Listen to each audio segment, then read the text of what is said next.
All right, good morning and welcome everyone to Budgeting and Spending.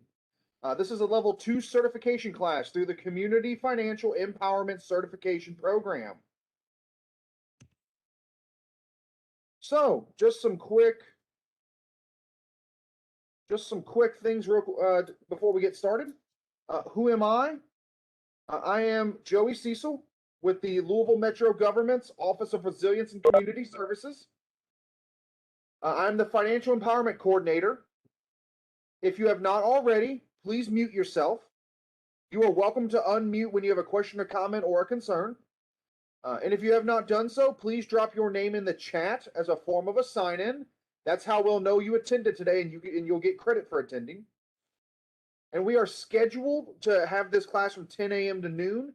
It is always my intention to get you out of here sooner than that. So just keep that in mind as well.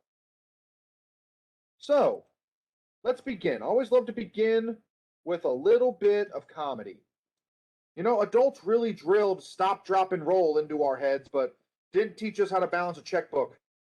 I've never once been on fire, but I've been in debt for years. Riddle me that. So why do people fear the B word? Well, of course, the B word is budgeting. How many of you have people you're serving who may see it as a curse word? I mean, how many of you curse it like I do? The very mention of it brings booze and hissing.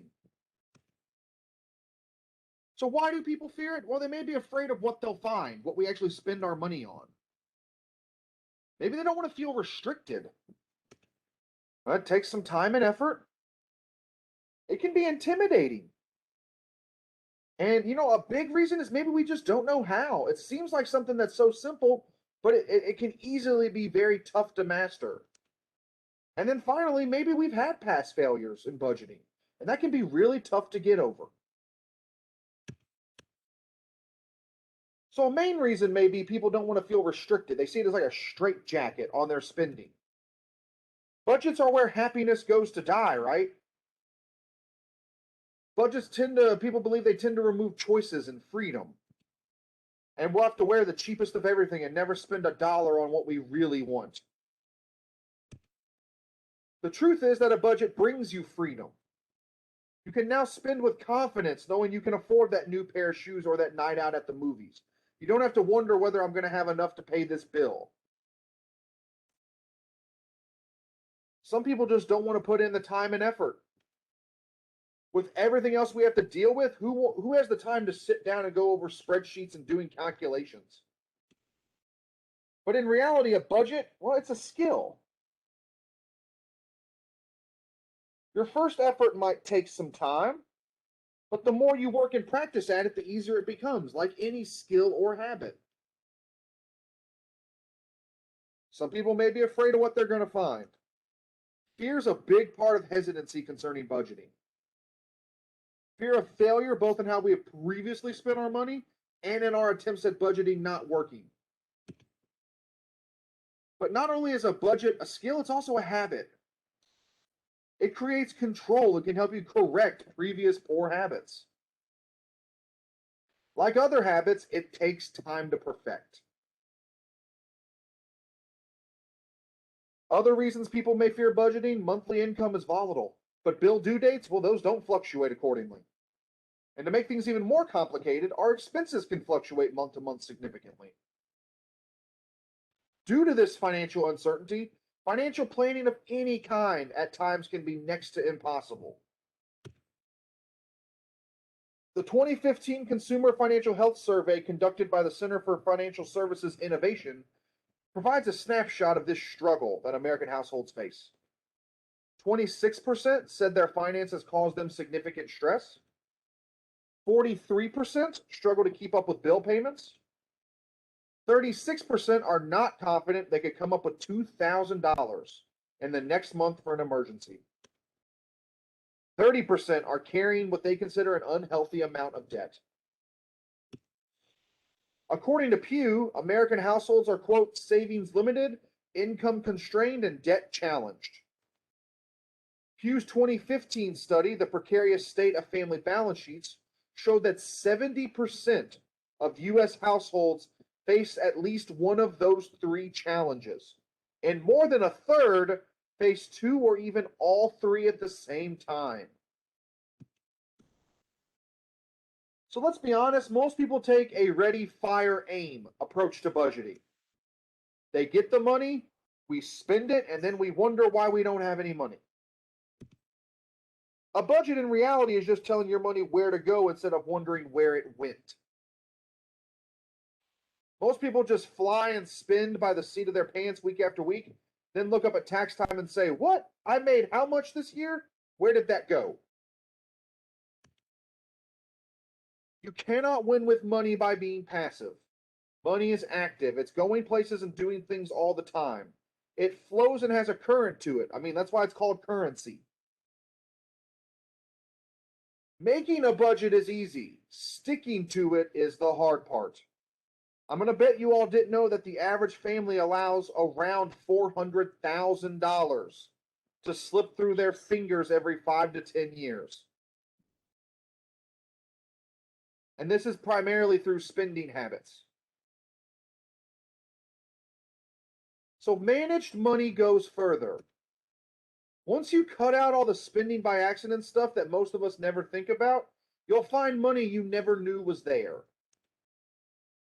Your income is your most powerful wealth building tool, but you'll only build wealth and security if you free your income from accidental, careless spending and an endless cycle of debt. Spending less than you earn and saving enough to meet your future objectives, well, those are the financial equivalents of brushing your teeth and exercising. So our first step is, how much do we have?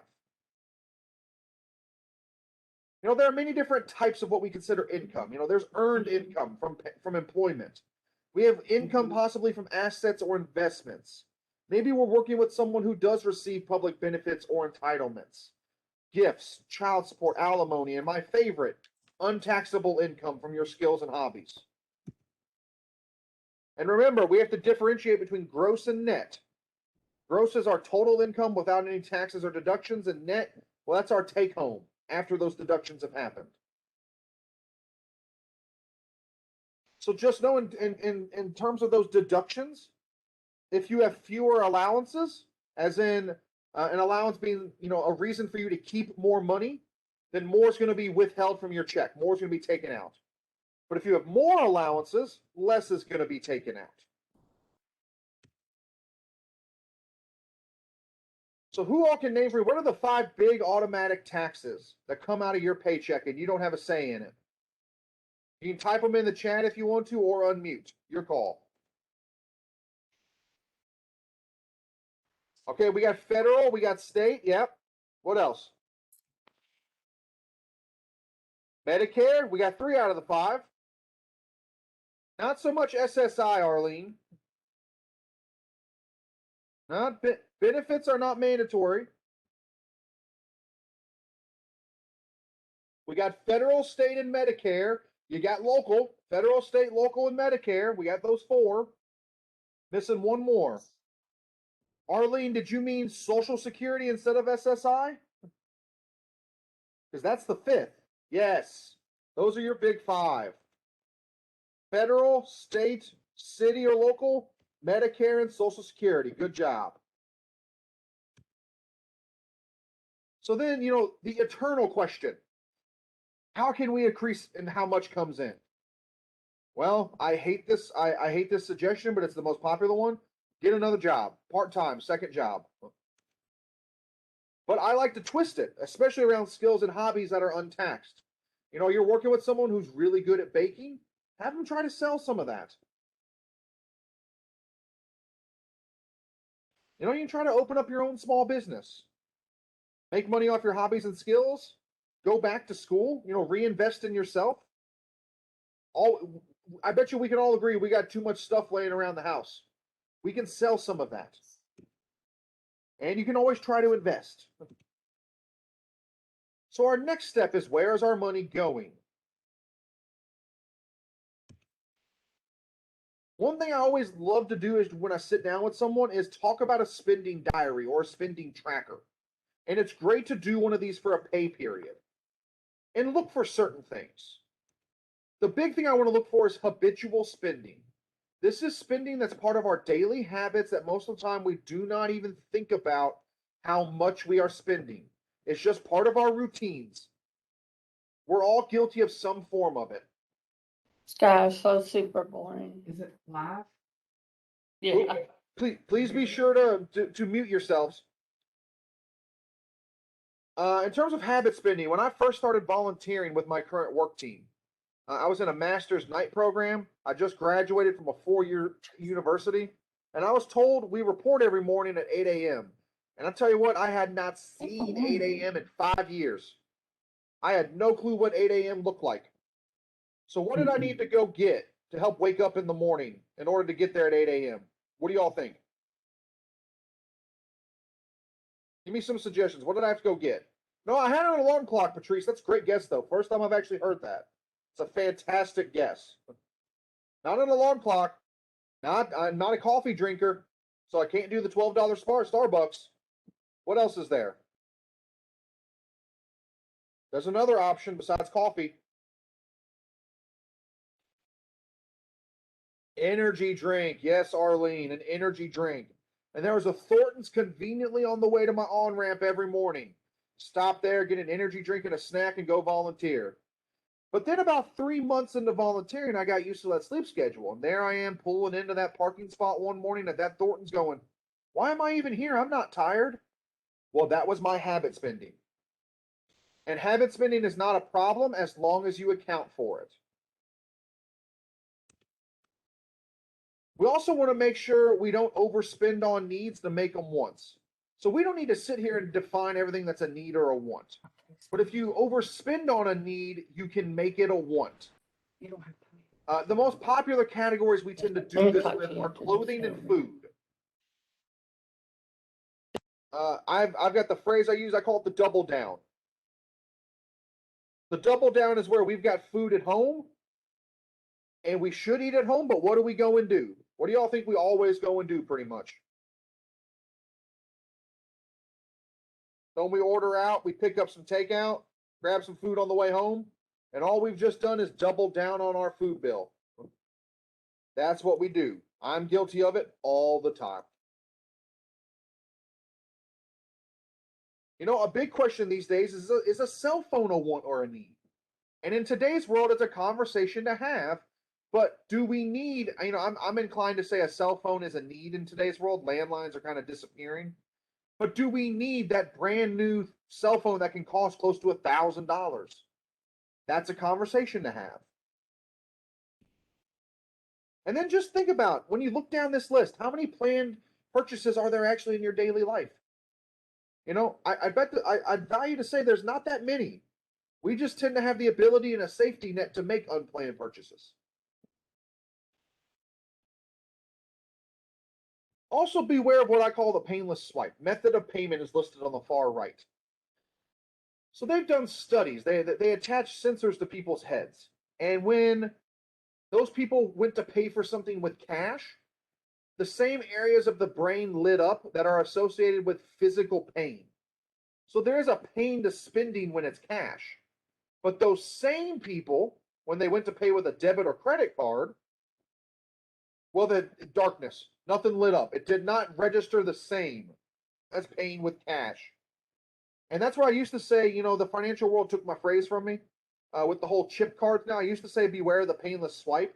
And now it's the painless insert, but that just doesn't sound right. That sounds creepy. So I'm still a little ticked off at them that they took my phrase from me. But beware of that. It's so much easier to pay for items on a card than it is with cash. I also realize we are no longer a pen and paper society. There are apps out there that will do this spending tracking for you. My favorite to recommend is mint.com, and here's a snapshot of what their homepage looks like. When you sign up, it's completely free. It gives you access to a website and a mobile app. It will ask you to link any active credit cards and bank accounts, and I've never had a security issue in the 5+ years I've used them. It will do a spending tracker for you as well as a customized budget, and will offer you a credit score as well as bill alerts. But there are two small issues with spending trackers like Mint. The first is they are a national website and app, so they may not recognize local stores, vendors, and businesses. So you may have a category in your spending tracker called uncategorized expenses. They just don't know where that needs to go. So you do need to go in and make sure you allocate that to where it needs to go. There's also, what type of spending can it not track for you? What type of spending do you have to manually enter into your spending tracker? What do you all think?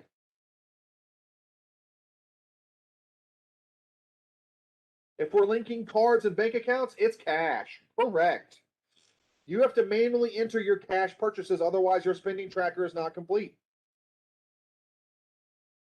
You've got some other suggestions down here as well. Clarity, Money, Birdie, Adapto. They're all free. I always suggest going with a free one. No need to pay. So one thing to do is to categorize your expenses. Be as specific as you can, but be sure to include a miscellaneous section for unexpected emergencies and items that don't fit clearly anywhere else. Example, food should be broken down into groceries, eating out, vending, coffee, things of that nature. Review past bank statements to get a feel for the types of purchases you make on a regular basis.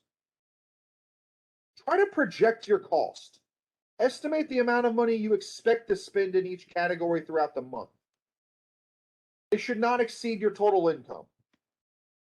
And then record your actual cost and compare them to what you projected. See how close you were and see where we can make some progress. So how do we make financial decisions? Well, there are two types. There's hot and cold. Cold state is what's called the rational decision. This is if you've ever heard the phrase, you know what, go sleep on it. This is where you're taking yourself out of the environment, out of that context, and giving yourself time to actually think on it. This is comparison shopping. Then we've got our hot state. This is impulsive. And stress and distraction can lead us to a hot state decision. These usually make us feel good, though.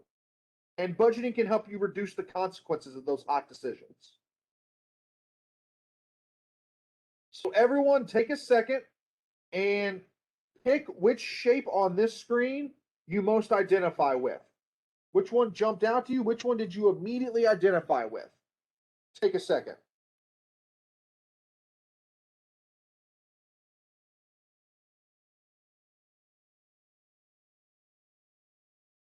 All right, hopefully everyone's selected theirs. Let's see what your spending personality is. Let's see. If you pick the rectangle, you are structured and organized. You guys seem to have it all together. You keep good records, set goals, and have plans. You are the people who can put everything on a credit card and pay it off. You are what most people aspire to be, but keep focused and continue to adjust your goals and prioritize your expenses. You picked a circle. You are the lovers and givers. You are the person that people go to if they are short on cash or their kid is collecting money. Sometimes it's hard to say no, but a good response might be, I'm getting my finances together and I just don't have it in my budget right now. Also remember, if you are continually giving to another person, ask yourself, are you really helping them or are you enabling them? You pick the squiggly, you're the impulsive shopper. You tend to be very outgoing, but typically unorganized. You love a good deal. The first suggestion from this study was to get rid of your credit cards. Carry cash or have a preloaded debit card, and then have a dollar amount allocated to your categories. You're the triangle. This suggests that you're a risk taker. You love the chance of a big payoff. You might invest in the stock market or go to the casinos. At times, there's nothing wrong with that, but focus on how much you can afford to lose, not how much you might win. Finally, there's the square. This is the procrastinator. You're the people who really want a budget. Make a plan to start and have good intentions, and then something happens, and you know what? I'll start that next week. It's like a diet. If you're not on it, you're off it. You need to stop budgeting and start thinking of it as a financial plan. When you make mistakes, don't give up. It's not all or nothing.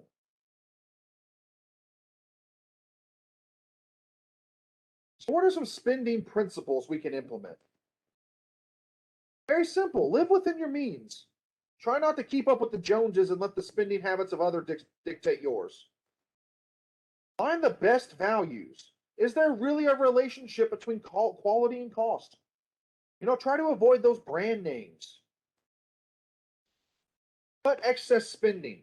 If you want to reduce your overall spending by, say, 10%, you can try to cut all your current expenditures by 10%. Or you can reach that 10% by cutting others more than some. Like, it's not realistic to cut 10% off your mortgage payment. And try to shun consumer credit. Renting to own is the most expensive way to buy anything. The effective interest rate charged on many of these products exceeds 100%. And the price is per week for many weeks. In terms of ways to reduce your spending, let's look at some tips for eating out. Do you know the average American spends more than $2,900 a year on restaurant food, takeout meals, and prepared drinks? Avoid beverages when you eat out, especially alcohol. This is where the most profit is made. Favor fast casual restaurants where they have a service line like a Panera or Qdoba, and it could possibly save you from having to tip, as much as I hate to pass that along. Try eating appetizers and dessert at home where they're a lot less expensive. In terms of groceries, try to buy more of what is seasonal and therefore currently less expensive. You can save hundreds annually by installing a water filtration system at home and avoiding buying bottled water. You can join a wholesale superstore where they charge roughly 30% less for the exact same stuff, and maybe consider shopping and splitting a membership with a friend. Try to sweat the small stuff that adds up. Look to save $25 more a month from 2 or 3 of the items listed there. Wait an extra week or 2 to get your hair cut. Try to wash your clothes more at home if you dry clean. Try to drink economically, take your lunch more, try public transport. Also, there's the endless list of things we could unsubscribe and end our memberships to. Magazines, gyms, things like that. There's a great service out there called Trim, which will review your accounts and notify you of any recurring subscriptions you might have.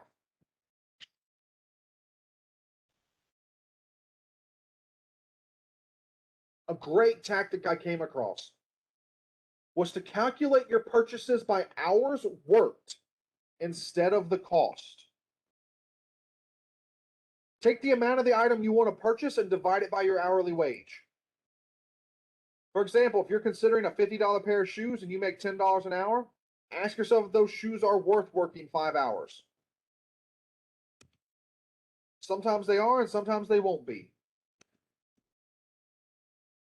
Also, something that's kind of forgotten in America is just negotiating. Assume that sales tag says price starting at. MSN Money reported that fewer than 1 in 5 customers had ever asked for a lower price. Practically everywhere outside the US, negotiation is a way of life. In fact, some cultures will even get offended if you don't engage in some kind of back and forth dealing. So today's society loves a good challenge, right? Well, we got some spending challenges for you. First off, there's the no spend challenge. A no spend challenge is where you decide to only spend money on essentials for a specific amount of time. You can set up no spend days or even no spend months. The idea is to bring awareness to the spending you do on the little things. Is a vending machine trip essential? What about a trip to the Red Box? Things like that. As I mentioned, there's also the cash only challenge. Many studies show that you spend less money when you use cash. For this challenge, you can leave your automatic bills as they are, but take out cash for clothing, groceries, eating out, entertainment, and everything else. And try to see if cash envelopes encourage you to save more money. One of my favorites is the Save Your Change challenge. Once you start using more cash, you can then take part in a Save Your Change challenge. Recollect all your loose change to see how much you can save in a month or even over a year. You can even make it a competition with friends or family members. and collectively pool that money together. So our last step is, where do you want that money to go? Here we've got a sample budget document. This is one we use in our work program at Bank on Louisville. I like it because it's got actual versus desired. Where are we at versus where do we want to go? But please, if you choose to use a document like this, please do not let someone put like $0 under LG&E or water. You could live in a cave and they're going to find a way to send you a bill. You hear that drip in the back of the cave? That's the water system. That's your water bill. We also have this fantastic one that my supervisor, C. Garrison, got us connected with, called the Honest Monthly Budget. And you can find this online. It is a brutally honest budgeting document. You can see it's got other ways that my money comes in. Drugs. Even sex trafficking, not sex trafficking, but sex work. Informal ways I get money. It's a brutally honest budget. It leaves nothing out.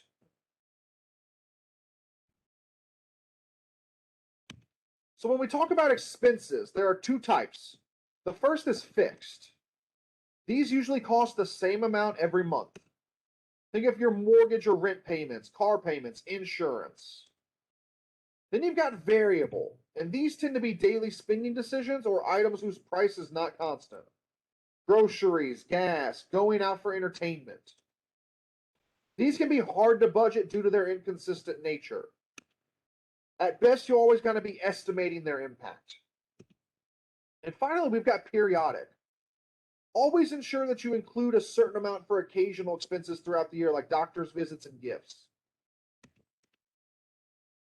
So your first priority every month in your spending is to cover the 4 walls. What do you all think the 4 walls are? It's 4 things we're looking for. What do you all think are those 4 big things we always need to cover?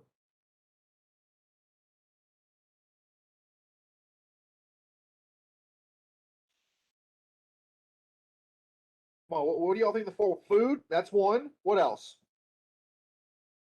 Well, shelter, yes. We got food and shelter. Looking for 2 more. Transportation, okay. Medical, healthcare. All right, let's see. Good guesses. Let's see. Well, of course, food's on there. Shelter's on there. Clothing and transportation. Those are the big 4. You've got to take care of your family before you do anything else. Other top focuses can be things you need for your job. That transportation, special clothing, and a huge one is childcare. Insurance is a big focus, and then whatever obligations you may have, credit cards, child support, things of that nature. A good tactic is to count to 0. This is the easiest and most powerful method. Your goal is to spend your income all the way down to 0 before you ever even get paid. You'll write down your income at the top of a page, and then you'll write every single expense for the month under it, including giving and saving. By the time you get to the bottom of the page, your income minus your expenses should equal 0. If it doesn't, go back and adjust some numbers. Again, this includes setting money aside for savings, not literally spending every single dime. There's also the accountability partner strategy. This means you pick one person to go along with you on your budgeting journey and who keeps you accountable for your goals. They should provide regular encouragement and troubleshooting help. You need to make them aware of your budget, your goals, and especially where they can help. If they are a coworker, maybe their main task is to keep you on track concerning lunch while at work. Have regular check-ins with them. Maybe make it a monthly budget meeting. And this may be the ideal role for some of you in this session with the people you serve. The accountability partner is not a critical role, but helps people to view their behaviors. A popular Dave Ramsey method is the envelope stuffer. You may budget so much out for each category, but what if all your money is just sitting in one big lump sum in your checking account? You end up having a kind of sort of feeling on how much is left in your budget for certain categories. That's not so if you use the cash-based envelope system. When you get paid, there are some expenses that can get zapped right out of your account, retirement, utility bills, things of that nature. But for those items we can pay for in person, budget how much you want to spend, get it in cash, and put it in an envelope. When the envelope is empty, you're done for that month with that category. There's also the 50-30-20 plan. It's where you devote 50% of your income to necessary expenses, living expenses, 30% to lifestyle expenses, and 20% to savings and paying off debt. If you find one of your allocations exceeds the percentages, make some adjustments. So let's say your monthly net income is $2,000. $1,000 goes towards necessities, $600 goes to wants, and $400 to savings and paying off debt. It's more of a general style of budgeting. We also have the cash flow budget. This breaks down everything week by week instead of on the month as a whole. Projects when money is expected to come in and how much you think you'll spend each week. It can help you identify where you're falling short each week. And for many Americans who are living paycheck to paycheck, this is the only form of budgeting they can live on. Money comes in and goes right back out. So as you see here, it's just like taking a monthly calendar. Saying, all right, I expect it to come in here. Here's where it's all going to go. And you just got a running tracker at the end of almost every pay period. What's going on? Where are we at? So when you enter a month, you enter your starting balances as the cash on hand or any savings. You figure up your money receipt for week one and then subtracted for week one for an ending week balance. And you keep moving that from week to week. So if we want to smooth out cash flow issues, try to avoid large periodic payments by instead making monthly payments, whether officially or just by setting money aside. You can try to seek budget billing for utilities, and if that's not an option, split up the payment. Water bill may be $100 due every other month, so set aside $50 per month. Negotiate due dates to line up with when you get paid. Set up a savings account or some kind of savings vehicle to set aside the monthly amount of these large lump sum payments so you'll be prepared when they are due. Maybe you're dealing with someone who has a regular income. Your budget's going to look more like a list.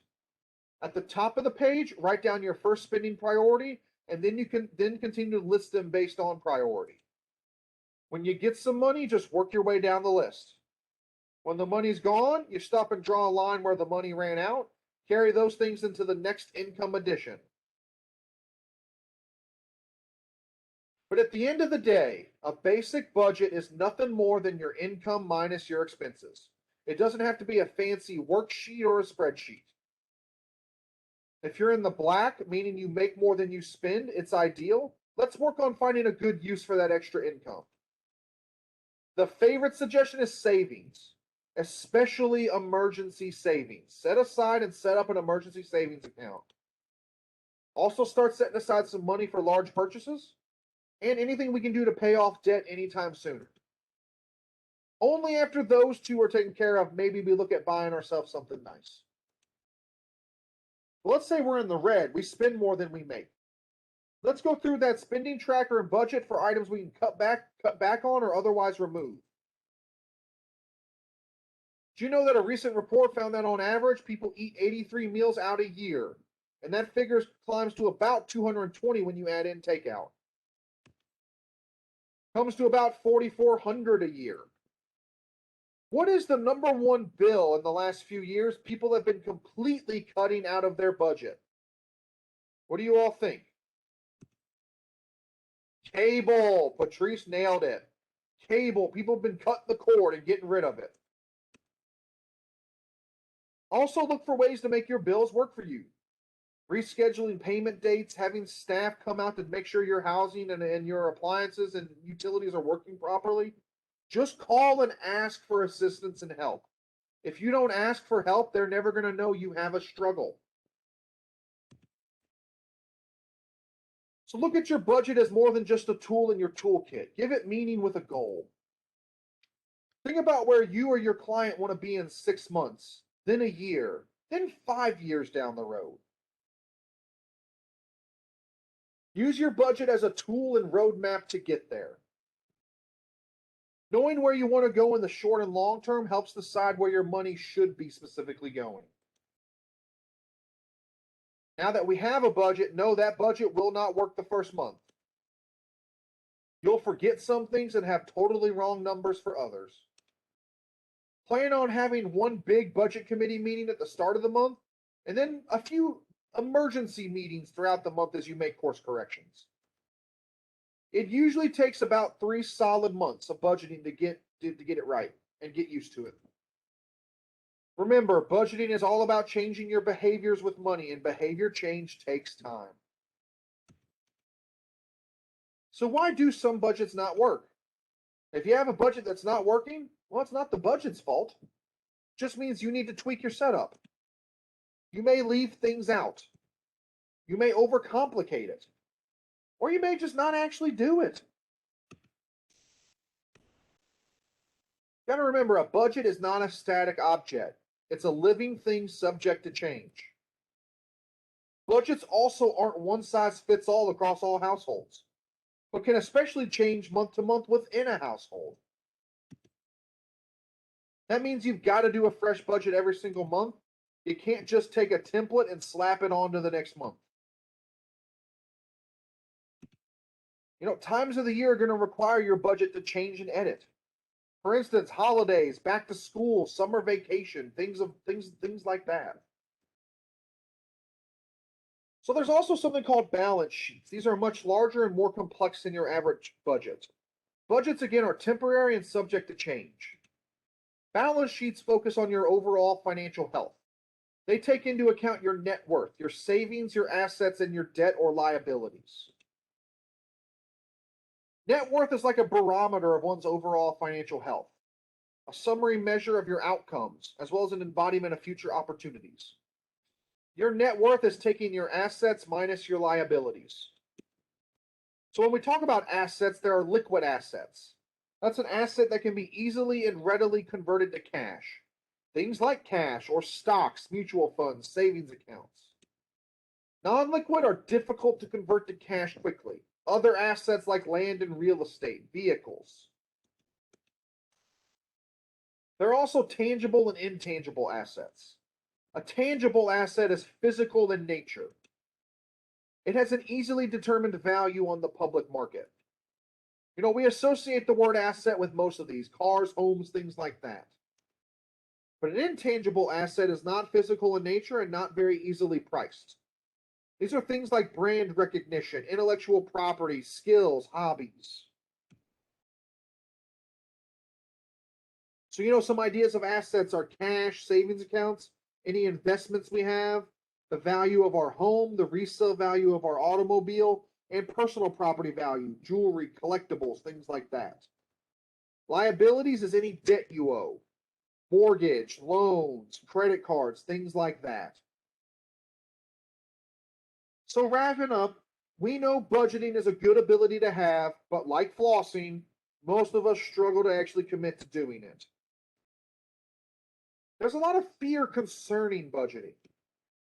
And not all budgets are the same, especially from month to month within households. Budgeting, though, is a habit, and like any other habit, it takes practice and actually committing and implementing it. So any questions on today's topic and presentation?